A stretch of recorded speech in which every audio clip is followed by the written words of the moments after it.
നിങ്ങളുടെ favourite shows ഇനി ഒരിക്കലും മിസ്സാവില്ല. ഇപ്പോൾ C5 കാണും നിങ്ങളുടെ ഫേവറേറ്റ് ഷോസ് തികച്ചും സൗജന്യമായി. രാജുവിന്റെയും രമ്യയുടെയും ബന്ധത്തിലുണ്ടായ വിള്ളൽ ഞാനായിട്ട് തന്നെ പരിഹരിക്കാം. ഞാൻ സംസാരിക്കാം രമ്യയോട്. നമ്മുടെ കല്യാണം കഴിഞ്ഞിട്ടില്ല, ഇതെല്ലാം ഒരു അഭിനയം മാത്രമാണെന്ന് ഞാൻ പറയാം. എല്ലാത്തിനും ഒരു സമയം വരെ കാത്തിരിക്കണം.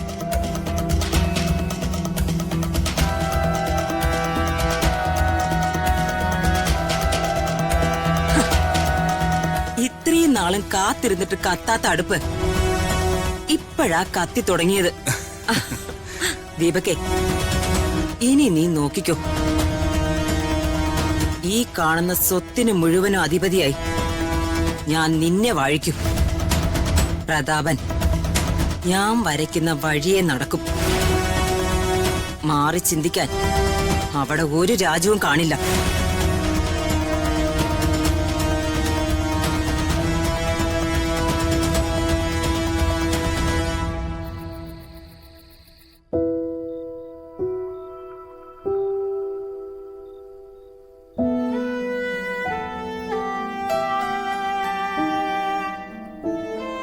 മോളെ, മോൾക്കാകെ വിഷമായി അല്ലേ? ഏയ്, അതൊന്നും സാരമില്ല രാധമ്മേ. ഞാൻ എടുത്തുചാടി ചെയ്തതല്ലേ. അതിന്റെ പേരിലുണ്ടായ ബുദ്ധിമുട്ടുകൾ ഞാനും കണ്ടതല്ലേ.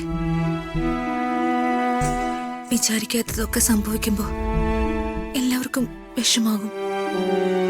അവര് വല്ലതൊക്കെ പറയും. അത് സ്വാഭാവികല്ലേ. അത് മോളുടെ നല്ല മനസ്സ്. ഇനി അങ്ങനെയൊന്നും ഉണ്ടാവാതെ രാധമ്മ നോക്കിക്കോളാം. ആരും വിചാരിക്കാത്തൊരു കല്യാണം കഴിഞ്ഞുള്ള ആദ്യ രാത്രി. അതിന് ചടങ്ങുകളും ആഘോഷങ്ങളൊക്കെ സാധാരണ. പക്ഷേ ഇന്നിവിടെ അതൊന്നും സാധിക്കില്ല. എല്ലാം എനിക്കറിയാവുന്നതല്ലേ. ശ്രീയുടെ വിഷമം അതെനിക്കും സഹിക്കാനാവുന്നില്ല രാധമ്മേ. മോൾ അതൊന്നും ചിന്തിക്കണ്ട.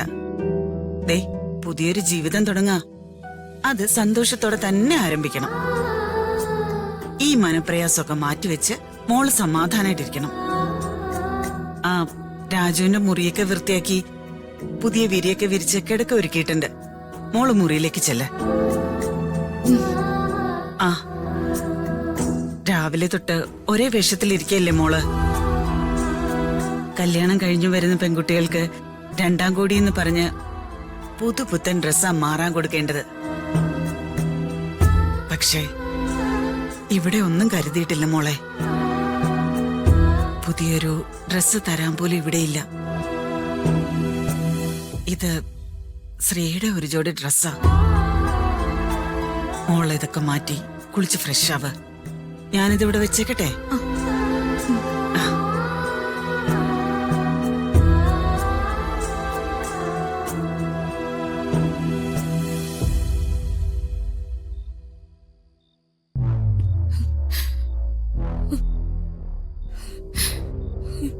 ശ്രീ, ഇങ്ങനെ കരഞ്ഞോണ്ട് എന്തെങ്കിലും ഗുണമുണ്ടോ? കരയാതെ. ചേച്ചിക്കറിയില്ലേ, ഞാൻ ഈ ദിവസം ഒരുപാട് സ്വപ്നം കണ്ടതാ. ഒരിക്കലും ഈ കല്യാണം നടക്കില്ലെന്ന് മനസ്സിലായപ്പോ ഞാൻ എല്ലാ ആഗ്രഹവും എന്റെ മനസ്സിൽ കുഴിച്ചു മൂടിയതാ. പിന്നെ എനിക്ക് ആഗ്രഹം തന്ന് മണ്ഡപത്തിലേക്ക് കയറാൻ തുടങ്ങിയപ്പോഴല്ലേ ചേച്ചി ഇങ്ങനെയൊക്കെ സംഭവിച്ചത്. എന്റെ ജീവിതം തന്നെ തകർന്നില്ലേ. നിന്റെ ജീവിതം മാത്രമല്ലല്ലോ, എന്റെ ജീവിതം ഏതാണ്ട് തൊലഞ്ഞില്ലേ. ഇന്ന് തന്നെ എനിക്ക് പോവാൻ പറ്റുമെന്നാ ഞാൻ കരുതിയെ. എല്ലാം വെള്ളത്തിൽ വരച്ച വര പോലെ ആയില്ലേ. ഞാനിനി എന്താ ചേച്ചി ചെയ്യേണ്ടത്? ഇനി ജീവിച്ചിരുന്നിട്ട് എന്താ കാര്യം? എല്ലാം അവള് കാരണോ? റിതിക. അവക്ക് മാനവും മര്യാദയായിട്ട് പറഞ്ഞുറപ്പിച്ച കല്യാണവും കഴിച്ച് സുഖമായിട്ടങ്ങ് ജീവിച്ചാ പോരായിരുന്നോ? കല്യാണത്തിന്റെ അന്ന് തന്നെ മതില് ചാടിയേക്കുന്നു. ഇവളൊക്കെ എന്താ ചെയ്യണ്ടേ? മറ്റുള്ളവരുടെ ജീവിതം നശിപ്പിക്കാൻ വന്ന ജന്തു.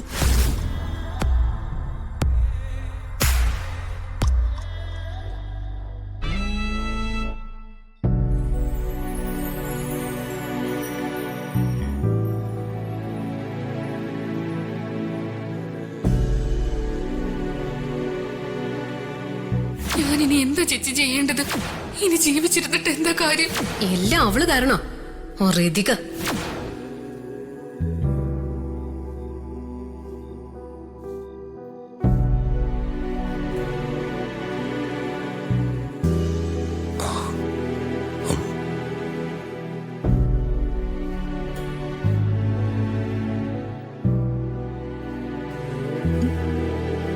അമ്മ നിർബന്ധിച്ചോണ്ടാ. എതിർത്ത് പറയാൻ പറ്റില്ലല്ലോ, അതുകൊണ്ട് ഇങ്ങ് കൊണ്ടുവന്നു.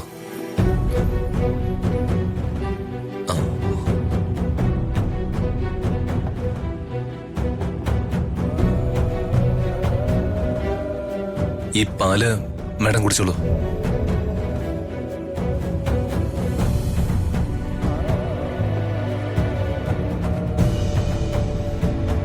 രാജു, ഞാൻ പറഞ്ഞല്ലോ, സത്യത്തിൽ എനിക്കറിയില്ലായിരുന്നു രാജുവിന്റെ കല്യാണം ഉറപ്പിച്ചു വെച്ചിരിക്കുകയാണെന്നുള്ള കാര്യം.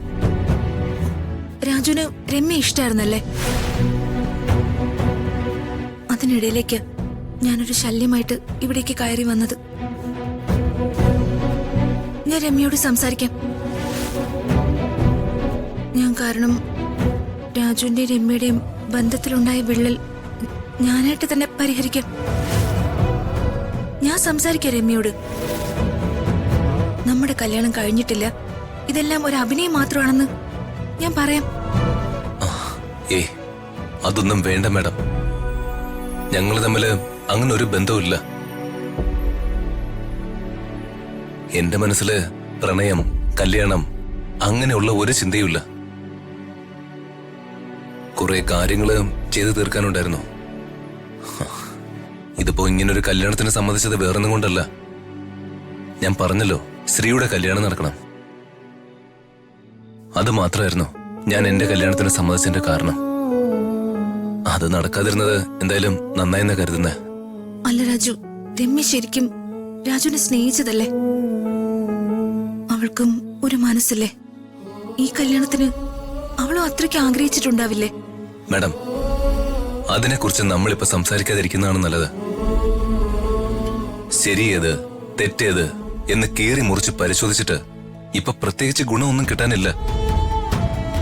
കഴിഞ്ഞത് കഴിഞ്ഞത് തന്നെയാ. ഇനി എത്ര ശ്രമിച്ചാലും അതൊന്നും ശരിയാവില്ല. ശരിയായാലും ഏച്ചു വെച്ചാ മുഴച്ചിരിക്കും എന്ന് പറയുന്നത് പോലെ ആയിരിക്കും. ഒരുപാട് കഷ്ടപ്പെട്ട് സമസ്ത അപരാധം പറഞ്ഞ് ഓരോരുത്തരെയും വിശ്വസിപ്പിച്ച് നിരപരാധിത്വം തെളിയിച്ചാലും അതെല്ലാം എന്നും മനസ്സിൽ കരടായിട്ട് തന്നെ ഉണ്ടാവും. അതുകൊണ്ട് തന്നെ രമ്യയോടോ ഈ വീട്ടിൽ ആരോടും ഒന്നും തന്നെ പറയാൻ നിൽക്കണ്ട. മനസ്സിലായ മേഡത്തിന്? ഇനി നാളെ പൂജയെന്നും പറഞ്ഞ് അച്ഛൻ എന്തൊക്കെയാണാവോ കാണിക്കാൻ പോകുന്ന. അയ്യോ മാഡം കിടന്നോളൂ, ഞാൻ താഴെ പാവിരിച്ച് കിടന്നോളാം. ഡൗൺലോഡ് ചെയ്യൂ C5 ആപ്പ്. കാണൂ എല്ലാ എപ്പിസോഡുകളും സൗജന്യമായി.